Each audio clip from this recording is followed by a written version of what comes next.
Eto na nga mga chong, marami tayong PBA updates! Storya dito kay Robert Bolick, may message pa sa PBA. Inaming problema ni Coach Tim Cone ngayon sa Barangay Ginebra. Barangay Ginebra, planong kuhanin si Aline Bulanadi sa Northport, Batampier. Nitong nakaraang araw nga lang mga chong ay nagkaroon ng 3-team trade ang San Miguel Beermen, NLEX Road Warriors at Northport, Batampier. At dahil nga sa trade na yan, ay may mga kumalat na rumor na may gustong sungkitin ang Barangay Ginebra na bagong player ng Northport. At yan nga ay itong si Aline Bulanadi. Ayon nga sa post ng isang Ginebra page na ito, ay sinasabing rumor mill, Ginebra acquired the service of Aline Bulanadi from Northport.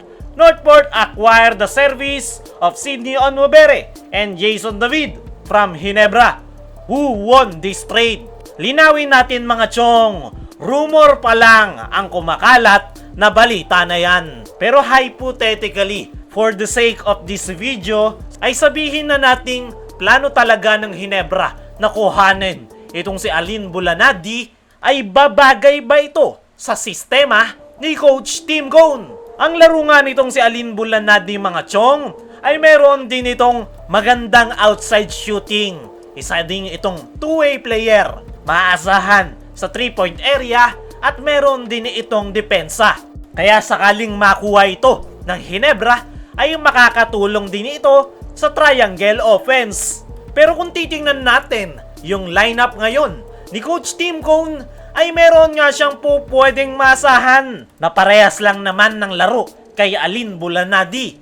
Yan ay itong kanilang gunner na si Von Pesumal. Kaya kung kukuhanin ng Ginebra itong si Aline Bulanadi, ay baka magaya lang siya sa sitwasyon ni Von Pesumal. At parehas silang hindi makakakuha ng playing time unless i-trade ng Ginebra si Von Pesumal. Para sa akin mga chong, ay 50-50 ako sa kumakalat na rumor na ito. Nandoon yung chance na pwede siyang makatulong, pero mas malaki nga yung chance na mababangko lang siya sa Ginebra. Dahil yung makakaagaw niya sa playing time ay si Maverick Ahamisi na maganda ang ipinapakitang performance ngayong conference. Kung ako ang tatanungin, ay mas gugustuhin ko pang ikip si Sydney Onwabere dahil pwede itong mapakinabangan ng Ginebra, pwedeng makapalitan ni Sistan at Japet Aguilar. Mas lalong-lalo kong ikikip itong si Jason David. Napakaganda ng ipinakita nitong performance last PBA on tour. Wala lang talaga itong nakukuhang playing time under Coach Tim Cone dahil loaded yung kanilang guard rotation. Pero tingnan na lang natin kung matutuloy nga ba yung rumor na kumakalat na planong pagkuha kay Aline Bulanadi. Dumako naman tayo dito sa inaming problema ni Coach Tim Cone ngayon sa kanyang koponan. Ngayong conference nga mga chong ay struggling ang Barangay Ginebra. Hindi masyadong halata dahil okay pa naman yung kanilang team standings kung saan meron silang 4 wins at 2 losses. Pero kung titignan nyong mabuti yung kanilang performance, lalong-lalo na sa 4th quarter, ay doon nga lumalabas yung problema ng Ginebra. At ang problema na yan ay inamin mismo ni Coach Tim Cone sa kanyang latest interview sa Let It Fly podcast, kung saan chemistry nga daw yung pinaka-importante para sa kanyang kupunan. At yan nga daw ang wina-workout nila ngayong conference, at hindi nga daw yan madali dahil maraming nabago sa kanilang kupunan. May mga nadagdag at pinaka-crucial nga daw ay yung pagkawala ni Justin Brownlee.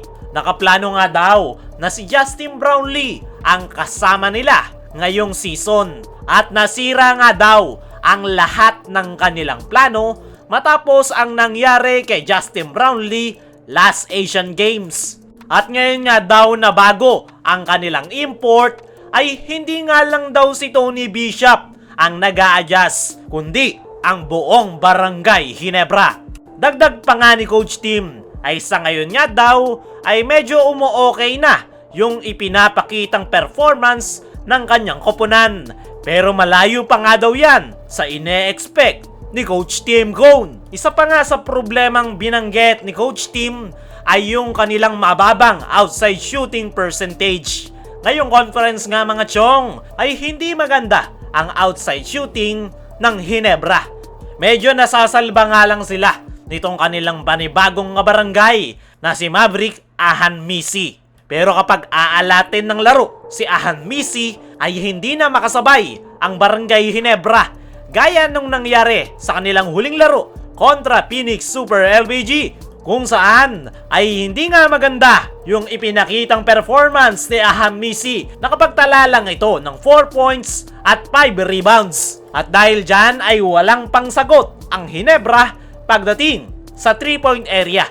At yan nga ang isa sa dahilan kung bakit sila natalo. At yan nga ang gustong gawan ng paraan ngayon ni Coach Tim Cone para sa kanyang koponan. At isa nga sa possible na solution dyan ay bigyan ng playing time itong si Von Pesumal. Playing time at tiwala lang ang kailangan nitong si Von Pesumal at may babalik nito ang kanyang laro. Malaki nga ang may tutulong nito pagdating sa 3-point area. In conclusion, ay ang problema ang kinakaharap ngayon ng Ginebra ay ang kanilang chemistry at outside shooting. Daanan naman natin ng mabilis ang istorya dito kay Robert Bolick. May message pa sa PBA. Kahapon nga mga chong ay pumirma na ng kontrata itong si Robert Bolick sa NLEX Road Warriors. Pagpirma ay agad itong dumalo ng team practice ng NLEX Road Warriors at mukhang maglalaro na nga kagad ito sa kanyang debut game kontra TNT Tropang Giga.